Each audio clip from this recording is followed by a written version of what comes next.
Welcome to this explainer. Today, we're diving deep into the fascinating biological and sociological gears behind what we call herd mentality. We're going to completely unpack the incredible, almost magical power of crowds. It's funny because we human beings were designed for individual survival, right? Yet at the exact same time, we possess this wild, deeply ingrained biological talent for synchronization. It's literally the exact same force that created early civilization, empathy, and language.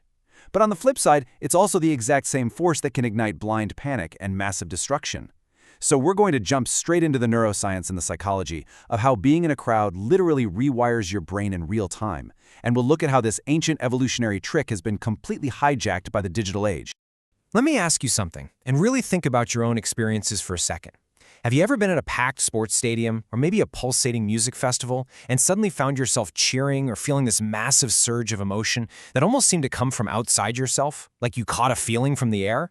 Well, sociologists actually have a name for this. They call it collective effervescence. It's that undeniable, completely contagious energy that alters your normal behavior. And here's the crazy part. It's not just in your head. Modern science shows us that as a crowd moves closer together in a physical space, people's autonomic nervous systems actually start to align. Your heart rates and your breathing literally sync up with the strangers around you, and emotion spreads through the crowd like a physical moving wave. Just look at this quote on the screen from the Graham Journal, because it perfectly captures that exact, imperceptible tipping point. First, you might hear some isolated applause. Then, a unified chorus emerges. And finally, this sweeping current just takes over the whole room. In a matter of seconds, the individual mind dissolves into something bigger, louder, and infinitely more powerful. When you become part of a deeply synchronized crowd, your normal sense of self is actually suspended. This is why totally calm, rational people can suddenly act in extreme or uncharacteristic ways. The normal boundaries of their individual morality temporarily melt away, basically surrendering to the momentum of the larger group. Okay, so to really understand why this happens, we need to talk about a concept called emotional contagion. This is a deeply rooted evolutionary trait where we instinctively, and I mean completely involuntarily, synchronize our emotions with those around us. It's automatic and, well, it's entirely unconscious. Here's how it actually plays out in real life. You see someone smile or frown, and without you even realizing it, your own facial muscles instantly copy those microexpressions. That tiny physical mimicry actually tricks your brain into feeling the exact same emotion. You don't just intellectually recognize that someone else is angry, your body mimics them, and suddenly, you feel the anger yourself. It's the exact reason why panic can ripple through a packed room in seconds, or on a lighter note, why laughter is just so genuinely infectious. So let's get right into part 1, your brain on crowds. When you enter into this state of collective fusion, a massive biological trade-off happens right inside your head. Your brain doesn't just get a little excited, it basically shifts its fundamental operating system. Your amygdala, which is your brain's emotional and survival center, flares up and completely takes the wheel. But at the exact same time, your prefrontal cortex, the part of the brain that handles rational judgment, logic, and impulse control, is actively dampened. So the logical mind steps back, giving way to this ancient tribal instinct governed almost entirely by signals of imitation and belonging. In those intense moments, the crowd doesn't actually think, it merely reacts. And we can see this biological shift at work in real-world phenomena, backed up by peer-reviewed science. Take a look at this paper from the Medical Hypotheses Journal, which explores things like mass hysteria. Mass hysteria usually starts when just one person shows physical symptoms, like nausea or highly erratic behavior, during a high-stress situation with absolutely no underlying medical cause. Suddenly, it spreads like wildfire through sight and sound, and others in the group acquire the exact same physical symptoms. For decades, the root cause of this was a total mystery. But researchers have proposed a really groundbreaking theory. Mass hysteria is basically just a failure of the brain's brakes. It's what happens when our natural instinct to copy what we see completely short-circuits our rational control. This all boils down to something called the mirror neuron system. When you watch someone perform an action, the exact same neural structures light up in your own brain as if you were doing it yourself. It's a brilliant system. It's how we learn as babies, and it's the biological foundation of empathy. Now, our brains constantly urge us to imitate others, but thankfully we have an inhibitive component, those brakes I just mentioned, that stops us from physically mimicking every single thing we see. However, in intense crowd scenarios, the overwhelming visual and auditory stimulation of the mob can completely override those brakes, resulting in this involuntary collective imitation where everyone starts acting as one. Being immersed in a crowd literally bathes your brain in a powerful neurochemical cocktail. Seriously, when your identity merges with the masses, your brain releases dopamine as a massive biological reward just for belonging, and it pairs that with a bliss response of oxytocin. It feels absolutely incredible. But this emotional contagion definitely has a dark side. Shared fear actually spikes your cortisol levels, which can physically weaken your immune system over time. And in a highly synchronized crowd, just a single sudden shout or one fast movement is enough to metabolize everyone's adrenaline instantly. That flips the crowd's energy from a joyous high into blind panic or furious rage in the blink of an eye. Moving right along to part 2, the social identity shift. Let's look at the sociology behind this. Researcher Stephen Reichert brilliantly breaks down how we move from a simple biological reflex into a highly coordinated social movement, and he does it in 3 seamless steps. First, your brain shifts cognitively from I to we, adopting the norms and goals of the group. Once that happens, a relational shift occurs. A sudden, profound trust emerges between total strangers. You suddenly feel safe with people you don't even know.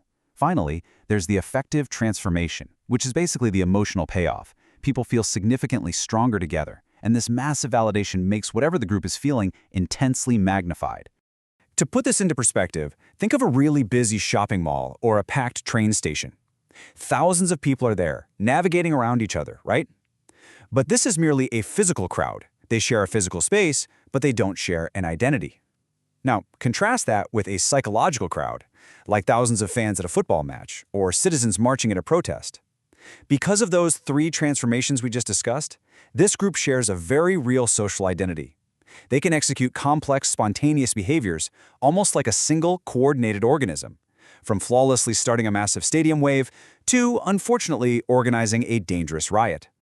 All right, which brings us to part 3, the digital mob, because crowds don't just live in stadiums anymore.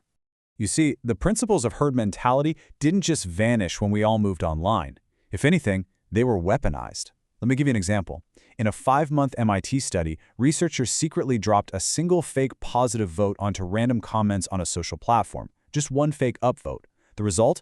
The very first real person to read that comment was 32% more likely to upvote it themselves. Think about that. Just a tiny, entirely artificial signal of social influence snowballed into massive herding behaviors. It proves that we literally see what the herd likes, we assume they must know what they're doing, and we just blindly follow suit. It's wild. So, as you can see on this table, the shape of the crowd has completely changed, but our biology hasn't changed one bit. We've traded physical stadiums and city squares for fluid, global screens. Instead of a shared physical rhythm releasing a flood of endorphins, we now rely entirely on the rhythm of the algorithm. Likes, comments, and shares have replaced physical applause as the new micro-releases of dopamine that build up our sense of belonging. Anger and outrage spread across social networks using the exact same biological laws of emotional contagion that govern a physical riot in the real world. And because we subconsciously crave the group's approval, we are constantly self-censoring online. This creates incredibly dangerous digital echo chambers. Without physical boundaries, the digital crowd becomes highly susceptible to groupthink, where consensus suddenly becomes way more important than actual rational decision-making. You might be sitting at your keyboard feeling like a rebellious freethinker, typing out a fiery comment, but often, driven by the brain's desperate need to belong, you're actually just acting as a biological puppet, merely replicating the dominant anger or fear of your feed. Okay, so what do we do about this? Let's look at part 4, reclaiming your mind. Are we just completely helpless against this biological pull? Absolutely not. Because emotional contagion acts on your body before it reaches your conscious mind, your body is actually your first warning system. The first step in mental hygiene is recognizing these physical signs.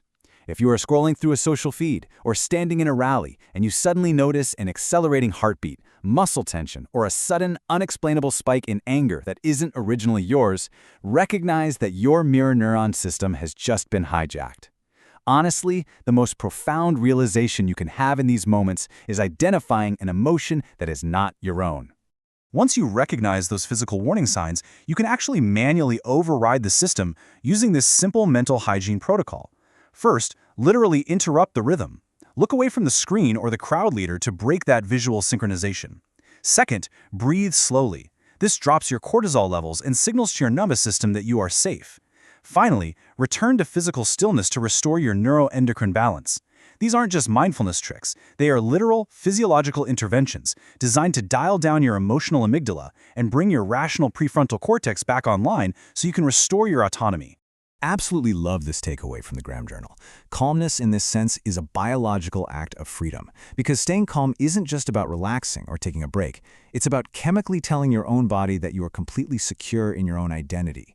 When your brain maintains its own internal rhythm, despite the chaotic mob swirling around it, you are reminding yourself that belonging to a society doesn't require the loss of your true self. Remaining calm in the face of mass, contagious outrage is a literal, biological act of freedom. We are fundamentally built to connect with one another, and the crowd is a beautiful, deeply ingrained echo of our evolutionary history. But the real challenge today is knowing how to stay connected to society without completely dissolving into it. To wrap up our explainer, I want to leave you with this final thought to consider the next time you log on to social media or attend a massive event. In a world that constantly pushes us toward relentless fusion, the most revolutionary act is keeping your own inner rhythm. So how will you protect your inner rhythm the next time you feel the irresistible pull of the herd? Thanks so much for joining me on this explainer, and I'll see you next time.